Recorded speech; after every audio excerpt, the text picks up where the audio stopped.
Yo, JD here, Limitless, and as you can see, we are back on F1 2021 as always. And before I start this video, would really like to thank my most recent extra rotation members of Noah Carr, Kachow95, and Phil Marbles. Thank you very much for joining the extra rotation club. And in today's video, we are doing Jeddah with some very, very good drivers here, such as Critch, Shadow, and many more. This was done a couple of weeks ago, and the setup I'm using here is my time trial setup that I used when I almost got the world record on Xbox, and I just want to show you how good it feels to use online. So we've got 5 acts here, starting last. We've got Sparks, Shadow ahead, and Critch, who are among the quickest on the game on the Xbox platform at the moment. And we're starting on the medium tyres, doing this full 25% race, which I will be showing you the entirety of. So we're just trying to get through the carnage as absolutely usual. So you can see this Aston Martin absolutely kills Shadow and kills me as well. But thankfully, Shadow's been killed. We have ghosted, and yeah, Shadow has completely been annihilated. But the title of this video, you can see, is Why is Jeddah such a ridiculous track? And I mean that in a good and a bad way, because the more I've actually played this track, the more I've actually enjoyed it. It is quite fun and intense to race around, but you will see throughout this video, it's pretty much a straight the whole time. There's just constantly flat out. It's going to be very interesting what it's going to be like in real life. 3 DRS zones and not really too much braking going on here, and you can extend quite a lot of the track limits as well. So you will see some examples of what I mean as we go through this video. As we're behind FRA Arch, another very good driver on this game. So coming into here, really started to develop a really nice pace around this circuit. I actually think this is probably one of my strongest tracks on the game, and this is exactly the same setup that I was running for my world record attempt, which we did a week or so ago. So I'm going to go around the outside, trying to get the inside here, having a little bit of a collision up into P9, but FRA Arch is going to get ahead of me once again, and now we're just trying to get through this traffic as cleanly as possible as the Haas resets on track here. So going through this corner, I absolutely love this sequence. Are we going to go down the inside here? Yes, we are. Slipping down the inside very nicely. And up into P7 now after 2 laps. But we do have NRX Critch, who is another very good driver. Probably one of the main drivers on form at the moment on Xbox. Taking a couple of big league race wins recently. So we're coming up behind him. And this again will give me a good indicator of how decent my pace is around here, because I said in the world record attempt video that low downforce is going to be key, and we're running 9.5 wings here, which you'll be able to access in my Discord if you do become a YouTube member, as the Alpine getting all out of shape there. But yeah, if you become a YouTube member, you will see the setup as we are absolutely rapid in a straight line, as you can see there. And now we're getting onto the back of Critch and these guys. I'm really nervous about this guy on softs. Up ahead, as the guy behind on the softs. So softs are a very good tyre around here as well. It's a shame this track wasn't used in esports, but coming into this turn 1, he's going side by side with the other Haas here, who the RBB clean seems to be quite an aggressive driver. So we're just going to slot in behind them now, and he's going to try and get past him. So he's gone very, very wide, and we are just, both of us, going to go down the inside. And now I think we are the lead medium runners, just staying on track there. So very crucial that we stay on track. Getting the DRS zone here. So this is actually the second one throughout that. There's 3 in total, which is a reason why I think this track is absolutely ridiculous, is that there's 3 DRS zones when it's just mostly flat out. Whoever's got the best engine is going to do very, very well around here. And I kind of fear for Max Verstappen of how he's going to perform. I think in the first sector he could do quite well, But if we saw what they were like at the track we did recently, which I've just completely forgotten the name, I think Mercedes are going to be very, very good. And you can see another DRS zone. So it's almost impossible to pull away from someone. It's really, really hard. And then coming into this corner, we have another DRS zone on the exit here as well. So if I overtook him in here, he would just get me straight back down this straight. It doesn't really reward the car that's faster and overtaking, in my opinion, which is what I said in my first video around here. Doesn't mean this track's not enjoyable, because I do really enjoy driving around here, actually. But I think it's a bit ridiculous of how it's laid out, where straight line speed and the person who's actually probably faster isn't going to be rewarded that much, because it's only really this sector here we have the real opportunities to get away. But the problem is, you go through here, and then there's another DRS zone right here, which he is just going to get. So he's going to close right on the back of me again. And since this section here is so fast, it's pretty much almost a straight in itself. So yeah, it's don't think it's particularly rewarding for the drivers who are a little bit faster through the very, very few braking points right here. It's all just about carrying momentum and straight line speed around this track, but it does provide intense racing because there's always just swapping and changing positions. So I'm trying to get the DRS zone of this guy coming up here. The detection point is here, and we have managed to do it. So you will see how much we actually close in on the leader. So we're up into third place already after 4 laps. So this is a very some very, very good progress. Coming through this last corner, managing to take this really nicely. And I think the setup I'm running, which you can find in my Discord if you become a YouTube member, as I said, is very, very fast in a straight line.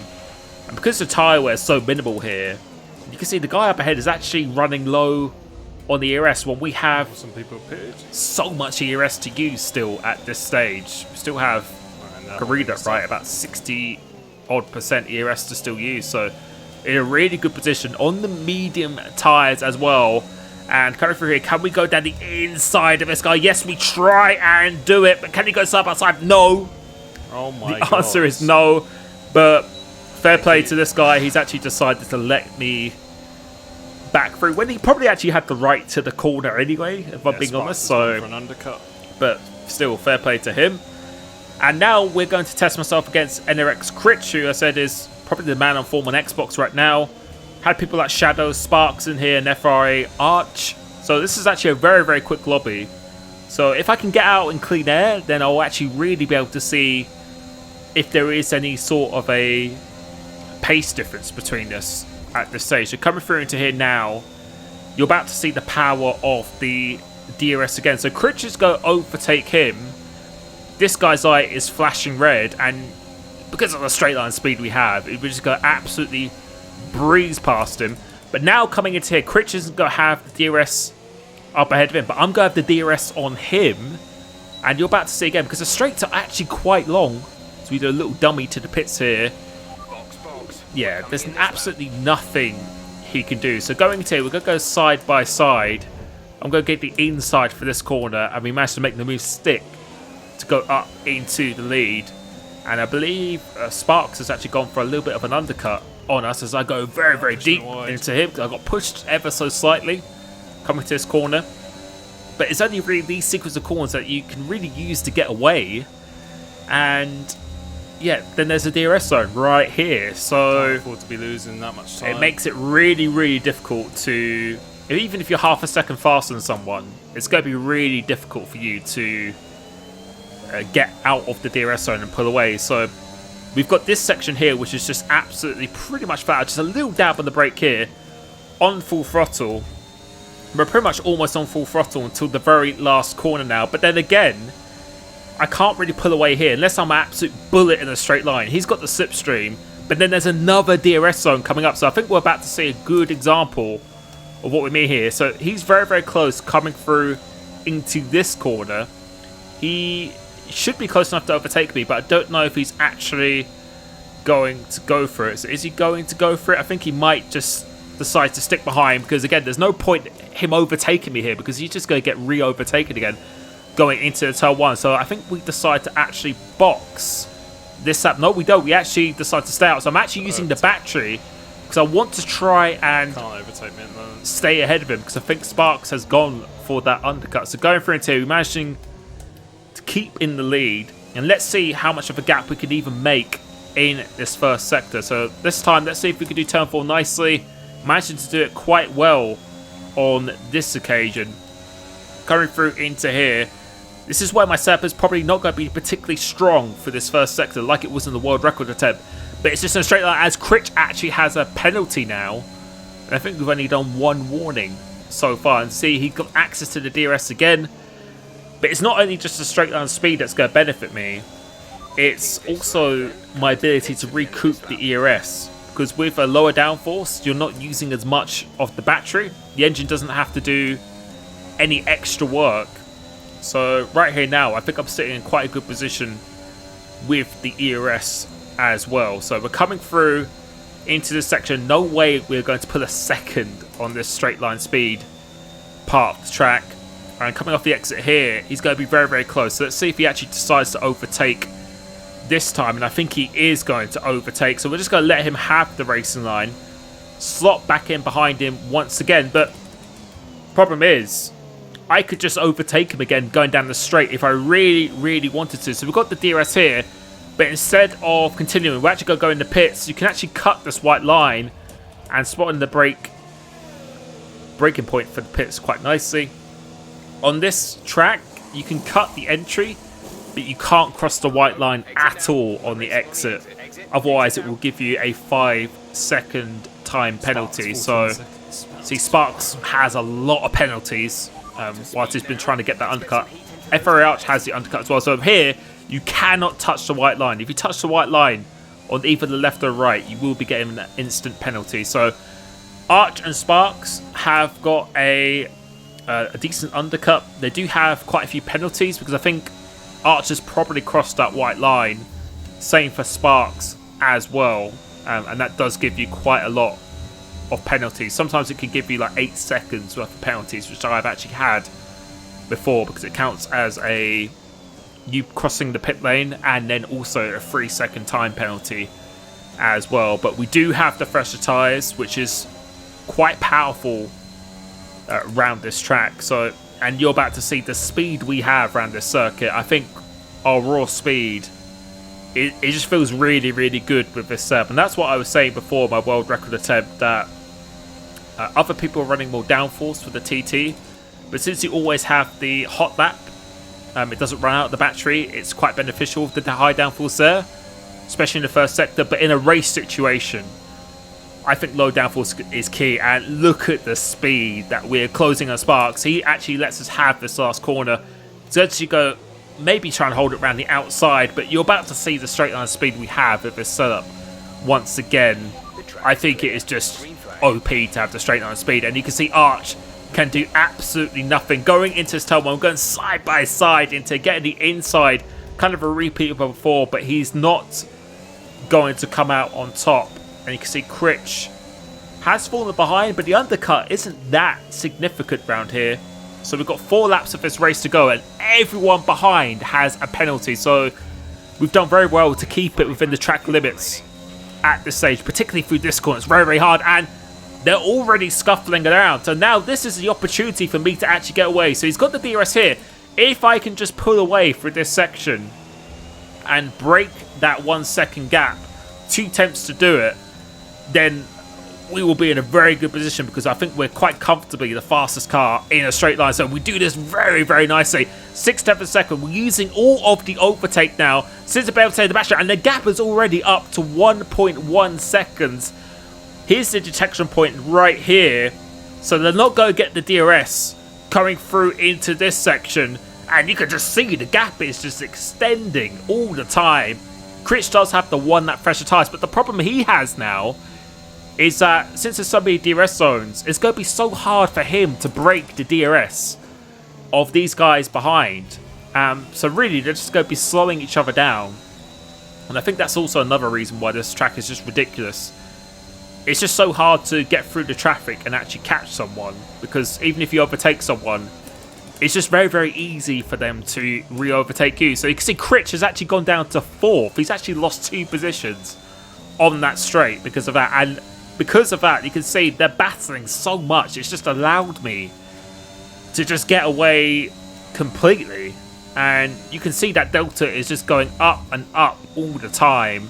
And I think we're going to try and maybe go for a reasonably fast lap here. Or I think we already did do the fastest lap of the race so far. And yeah, the pace now is just really good, as Critch has actually got back into the lead again through the DRS zones. That just shows how powerful it really is. But all this time, they are just slowing each other down.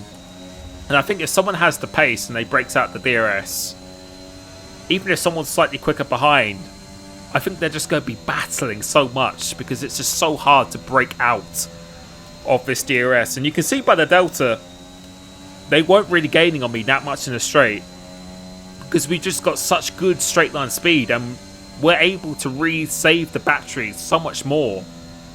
Then if you use a high downforce setup, it's actually much harder for you to recoup the battery, because you can brake later with high downforce. The engine is having to do more work as well. With low downforce, I'm having to brake a lot more, and the engine is not being worked as hard. So I think around here, low downforce really is the approach that you want to be thinking of. And you can see the gap is now 6 seconds, so that all of them have had a pretty big incident altogether. And it's actually Expert Almond who's actually, as we actually get a track invalidation somehow, despite us cutting the corner quite a lot more than that on previous laps.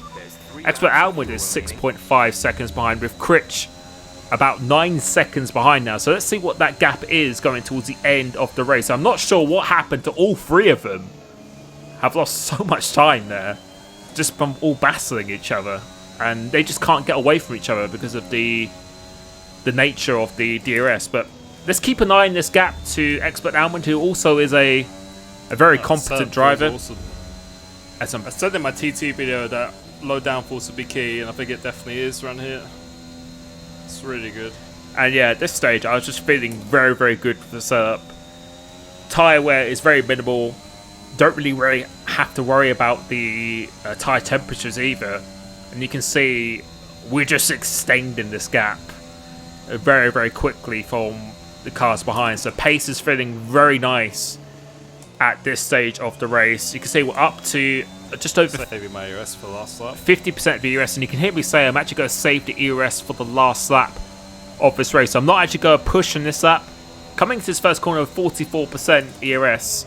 Let's see where we are at the end of the lap, because we should be able to save quite a lot more of the ERS than the guys up behind, as the gap is now 6.8 to Expert Almond and about 9.9 to Critch, or 10 seconds now. So we'll see what that is at the end of the race as we come through the last corner. And you can see navigating through this very, very nicely.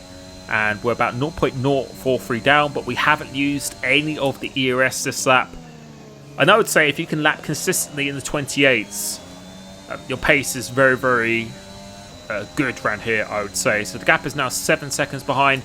Critch is closing in ever so slightly, but we're not using any of the ERS this lap, and our ERS is almost on 60%. But you can see in the straight line, it's really going down very, very slowly, purely because of the downforce that we are running. So coming through into here now, imagine to navigate this very nicely. The gap is 7.6 seconds behind.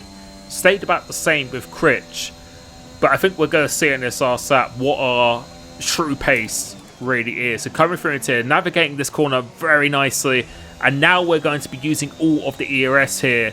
So imagine to save quite a bit on this lap. Going across the line, it's a 29.6. But now we are going to be pushing very, very hard to try and set another faster lap. So going for it, making sure you cut this corner and this one as well, attacking both of those curbs. Coming through into this turn 4, a very tricky corner, but just after the black box, that's where you want to be going in.